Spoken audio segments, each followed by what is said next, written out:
Yo, yo, yo. Hey, guys, welcome back to another awesome edition of the Best Practices Show podcast. My name is Kirk Behrendt, and my job is to bring you great thinkers, great leaders in dentistry to help you create a better practice and a better life, and you're going to love this one.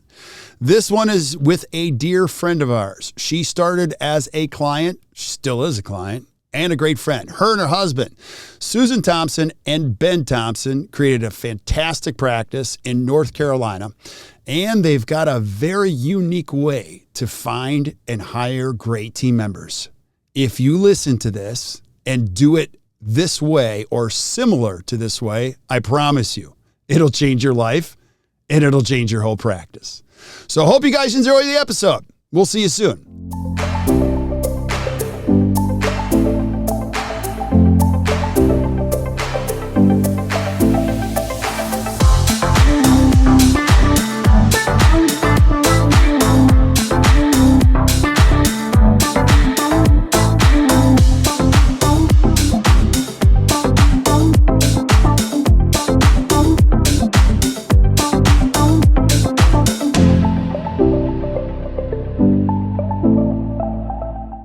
Hey guys, welcome back to the Best Practices Show podcast. My name is Kirk Behrendt. My job here is to bring you great thought processes from amazing leaders in dentistry to help you create a better practice and a better life. And I have one of my dear friends on today. She's awesome. You're going to love her. She's one of the coolest people ever. She first became a client, her and her husband, and then we've just become great friends, and it's really fun to hang around with her. And today we're going to be talking about a brand new way to look at the hiring process with Dr. Susan Thompson. So thank you for being on. Thanks for having me. Yeah. So this is so fun. You're like, what are we going to be talking about today? I'm like, I have no idea, but I've got a notepad and a pen. So we're going to come up with a whole bunch of cool stuff. But like, I want people to, I mean, this is kind of the jam for the podcast. I've got a lot of young listeners and dentists all over. I always like them to kind of get a sense of who they're listening to. So give us a little bio. Who's Dr. Susan Thompson? I'm a dentist in Raleigh, North Carolina. My husband and I are both from North Carolina and went to UNC Dental School where we met. We've owned our own practice for 16 years as of last week. And we have a son, a 10-year-old son. We love to work hard and play hard, and we're grateful to ACT for allowing us to do that. You are awesome. You're too kind. You did all the work. You guys did all the work. But I want to talk about this. So we're going to talk about your unique approach to hiring, but give us a state of the union. Like, and I'll be a little facetious here because my heart goes out to people. This is a really unique time in hiring. It's never been more challenging. And if you're listening to this podcast, I mean, one of your thoughts might be, you guys don't understand. Like, I practice in a different part of the country and you can't even get people to answer the ads. Give us the state of union from your perspective where you practice. What have you found? They're right. Okay, deal. It's rough. We are a practice that historically has had really low turnover. Our department heads have all been with us pretty much since the beginning. They're almost the first people that we hired in their jobs. And since COVID, we've lost 2 hygienists. We've had to hire a couple new front desk, which is a lot for us. And the 3rd assistant, I think we've had to replace. So it's been a lot of roller coaster up and down, in and out, and we are not used to that. Hiring people is different than it's ever been before. When we started hiring after COVID, we saw things that just blew my mind. You know, you'd hire somebody and they wouldn't show up. I mean, what is that? But it's happening all the time everywhere. Right. It's just mind-blowing. It's hard to find good people. Sometimes you can find good people and, you know, their salary requirements are beyond what your practice can support. So it's a really, really hard time to hire right now. Yeah. So take us through the whole entire process. So when you do have the turnover, and thank God it's not a lot, where do you guys start? Like, because you hear this, I've tried Indeed, I've tried everything. Like, where do we start? Take us through the whole entire process. And I know I'll have a bunch of questions. So our hiring process has changed as a result of all this. It used to be that I did the hiring and took the lead on it, no matter the position and the department. I was really frustrated with that. And we had I can't take credit for the idea, but a sweet retired dentist who helps out when we're out of town, who was filling in one day. And I stopped by the office to do some paperwork and mentioned it to him. And he said, "Oh, well, I never did that at the end. And I was like, well, then who hired people? It's like, oh, I let them hire it. They have to work with them. Let them hire them. And I was like, that's genius. Mm-hmm. So credit to Dr. Miller for that. And since then, from that day forward, I let the department head hire for their department. And they typically, we do it a little bit together, but we'll put an ad on Indeed. We have a couple of good Facebook groups in the Triangle area where people will post if they're looking, or you can say that you're hiring. And we've gotten some nibbles from that Facebook ads. But we look all the places that everyone looks. But the department head kind of gets a clear focus on what they're looking for, qualifications, the personality, even more importantly, and takes it from there. Yeah. Now, go ahead. Go ahead. I was going to say, once they get a few good candidates, we let them phone screen them. They do some phone interviews on their own, and then they just invite a few back into the office to meet in person. Yeah. Now, I want you to speak to the magical hidden benefit. There's one magical hidden benefit, like of, letting go of this, because dentists are control freaks. Do you know what I mean? Like there's something when the fit happens. Now, we can't guarantee it always. There's something magical about having a department head handle all of it. What ultimately happens from your perspective? Why is this so much better than the way you used to do it? I don't know if this is the magic answer that you're looking for, but the one that I love now, my whole front desk has been hired by Erin, who's the director of that department, and they all think that she's the boss. And so they go to her with everything. And if they are sick, they call her, and they don't call me. And they really see her as authority in a way I think that they wouldn't have if I hired them and said, oh, but Erin's in charge. So I think that's been really good. And the same thing in the operative department. Gina, my assistant, has hired a couple of assistants now, and same sort of attitude. They truly see her as a leader, I think, much more than they would have, again, if Ben and I had interviewed them and hired them and then said, oh, and by the way, do what she says. So I think that's been great.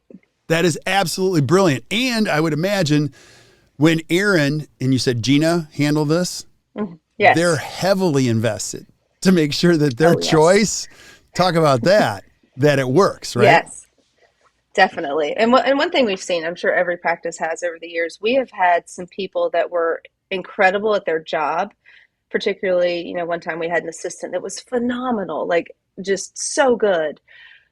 But Ben and I didn't know it, but she was toxic for the team. And, that's an interaction that doesn't include us. And so for them to be able to meet these people and, see if they're going to be good at their job, but also how do they fit into the team and to the dynamics of things beyond, the doctor-employee relationship has been really valuable. And we've gotten some people that are really good fits in that regard as well. Okay, you got to go back to that because you guys have become dear friends of ours and just great clients. You have a secret ingredient. You got a secret weapon when you said great fits or, the right fit for your practice. And it's, and I'm kind of leading you with this, your core values. And so I want you to talk about that. Now, you also have one of the coolest core values I've ever seen. Now, I beat this drum all the time. I'm the biggest core values fan because here's what I've learned. The more you lean into your core values, the crazy stuff goes away. It's the weirdest thing. It's like crazy repellent.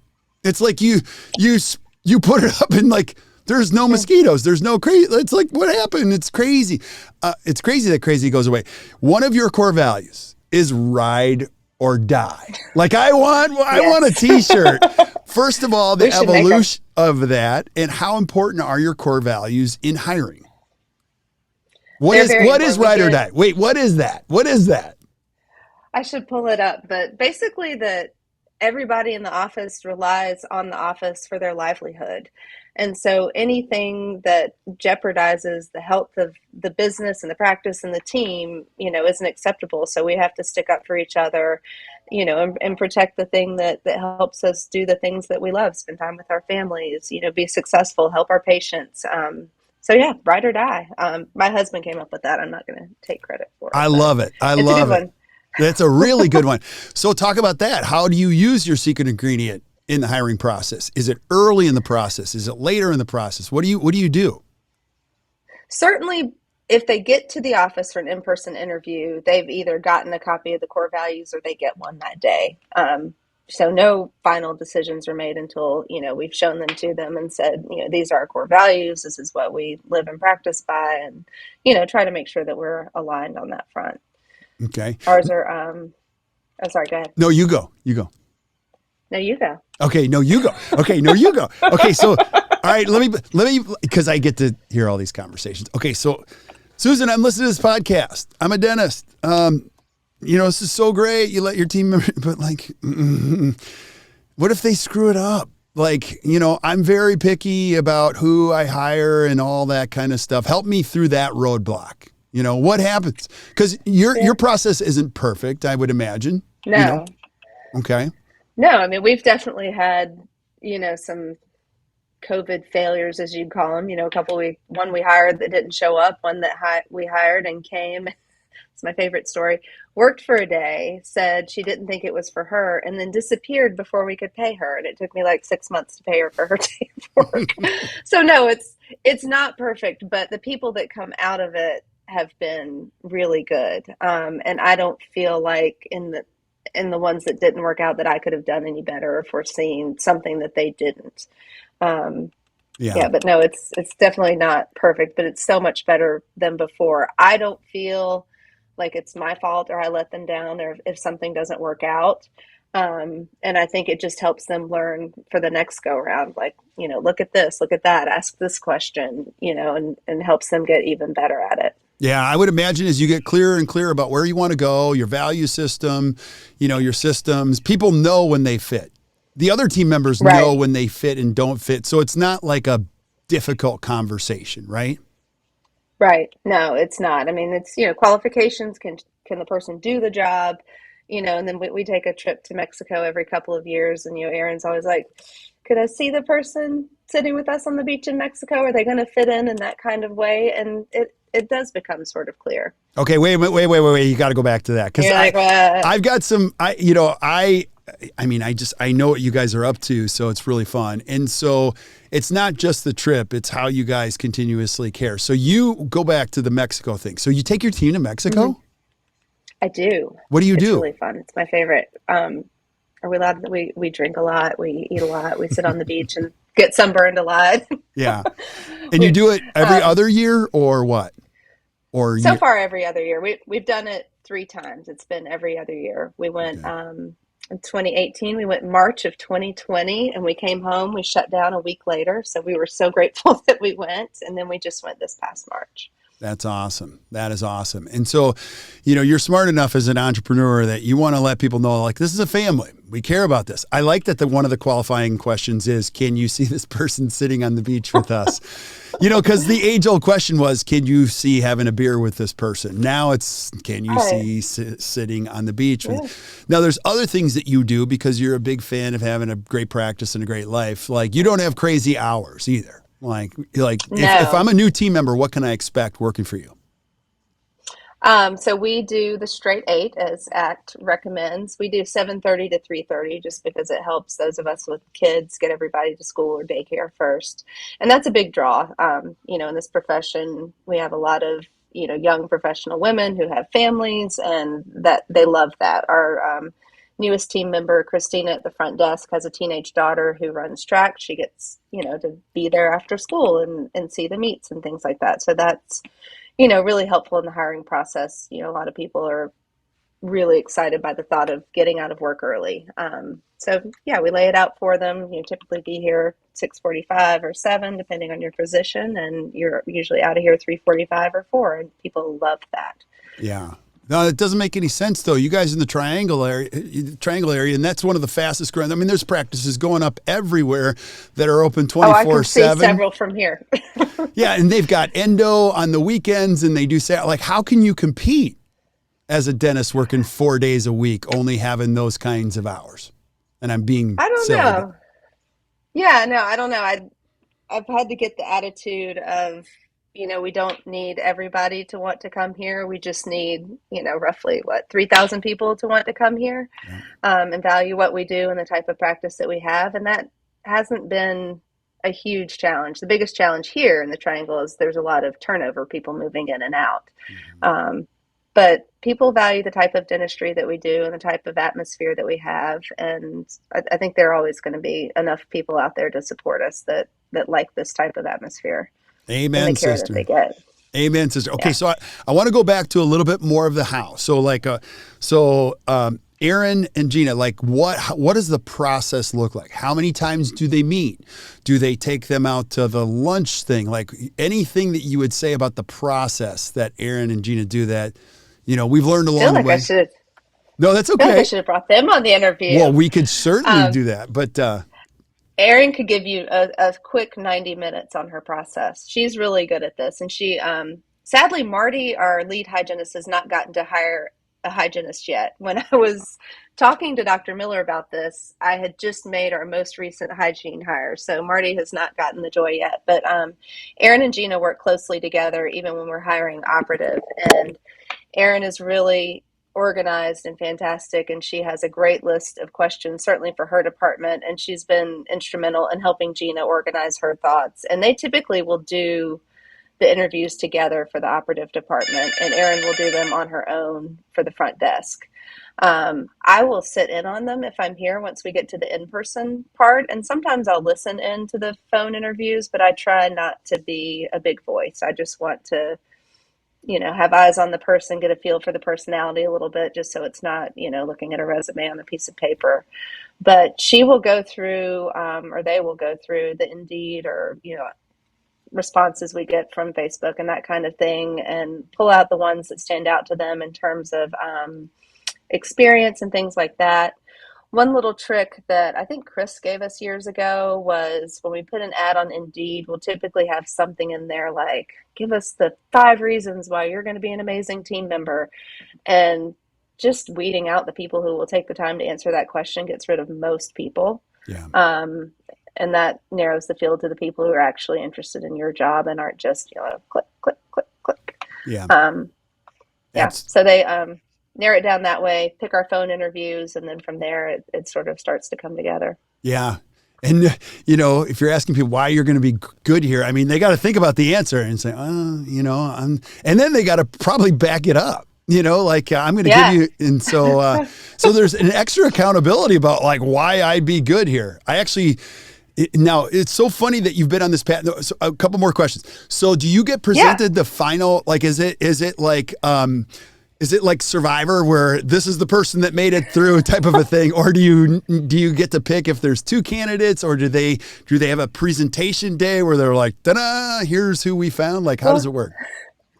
So the last hire that we made was Christina at our front desk. She's our hygiene and billing coordinator. And Erin actually hired her while we were on vacation. So I did see her at her in-person interview, but the other leading candidate I never got to meet. Erin and I talked about it extensively, and I do give them a framework for, salary and, hourly wage, that sort of thing. But, beyond that, I really left it to her and said, this is the person you've got to train, what's important, and front desk, it's always personality versus experience. And we were lucky in this instance to find someone who had both. But, it's up to her, because if we hire somebody that's got the personality but has never worked dental, that's a lot of work for her. So yeah, I really do let her do it. Yeah. And what's she looking for? Like if you were to list the top things you're looking for in any brand new employee, like give us your top 2 or top 3 things that you're like, this is the kind of person we're looking for. Personality. And that's the thing that you can't teach. So just the warm, welcoming, compassionate, and that goes towards the patient, but also towards team members. We don't want anybody who's just here to punch the clock, do their work, and get out. We want, squad mentality is one of our other core values, in addition to ride or die. So we're looking for that for the team and for the patients, probably more than anything, because you can't teach it. Yeah. Beyond that, if we think that we can train for the other things, and obviously, good work experience is never a negative for the most part, but it's really the intangibles that mean so much. Yeah. So how important is it to have a great team around you? Like on a scale from 1 to 10, is it a 5? Is it a 6? What is it like? It's like a 15. It's a 15. It's it's the difference between loving what you do and, walking in and feeling like you've got, 10 people behind you that have your back, or just, wanting to bury your head in the sand and cry at the end of the day. It's a hard job, and it can be an isolating job in a lot of ways. So when you have good people around you that take the weight off, it makes a tremendous difference. Amen, sister. Now, I never even thought about that, but like, I love it that they think Aaron and Gina are their bosses, and they kind of are. Like, that just frees up so much brain space for you. Oh, listen, when Aaron calls me and says, so and so's going to be late, which is not often, but that she's gotten the call rather than me getting the call, it's just like, that's so awesome. It makes me so happy. You know what's so fun about this is that you and I have ended up in the same place. You by intention, me by accident, which is I don't get to interview anybody here anymore because they won't let me, because I've screwed it up 10,000 times. I was going to say, Chris told you couldn't, right? No, they didn't. I didn't even. This wasn't even an idea. They just took it from me, and they're like, "Nope, we're just no." And just I'm like, "No, I just met the great. What's his name? I don't know. Like, so like." I think it's really fun how you've completely changed the whole process and made this just work better for you and your practice. Yeah. So any last thoughts you have on this? I love this topic. I love what you guys have done. But what would you say to even a dental student coming out, listening to this for the first time? Like, what would you say? My biggest tendency and mistake that I've always made with my team, and I still make with my team, is the tendency to micromanage and get in their business and not stay in my circle like I'm supposed to. And this is one thing that has really been freeing in a lot of ways. So the more autonomy that you can give them and trust them to do, and give them the leadership skills to do, like you will not regret it. And I do still slip into my micromanaging every now and again, and I get reprimanded, and I try to take that with a little bit of grace, but it is freeing, and it makes your work life a lot easier. You don't have to do everything. Dentistry is hard enough without having to wear all these other hats. And when you hire great people and you have a great thing like ACT to help them, learn even more skills, you'll just do yourself a big, big favor. There you have it. Bam, drop the mic. So you're a recovering micromanager? I'm trying to recover. I had a relapse recently, but I was lovingly talked to by a team member. Okay, so I probably relapse more than you do. So, like, are you talking monthly, weekly that you relapse? Like, because you're like, and then they're like, I try so hard. Do you? Yeah. But I'm a dentist. That's what we do. Like, we want everything to be perfect. That is awesome. Well, thank you so much for being on. I really appreciate this. That wasn't so bad. That wasn't so bad. It wasn't so bad. I didn't die. You didn't die. You're going to be great. And you're going to help a lot of people with this by giving us a whole brand new thought process of how to hire, find great people, and help them stay. You let go and let somebody else do it. Exactly. That's awesome. Awesome. Well, stick around, Susan, while I say goodbye to everybody else. But thank you guys for listening to the Best Practices Show. If you enjoyed today, which I hope you did, I know you did, just do us a favor, hit the share button, share it with your friends. Keep sending us things that you guys want to see. And we're going to line them up. You're going to see I've got an amazing lineup throughout the next couple months. And so until we see you guys next time, keep watching the Best Practices Show. You guys enjoy the rest of your day.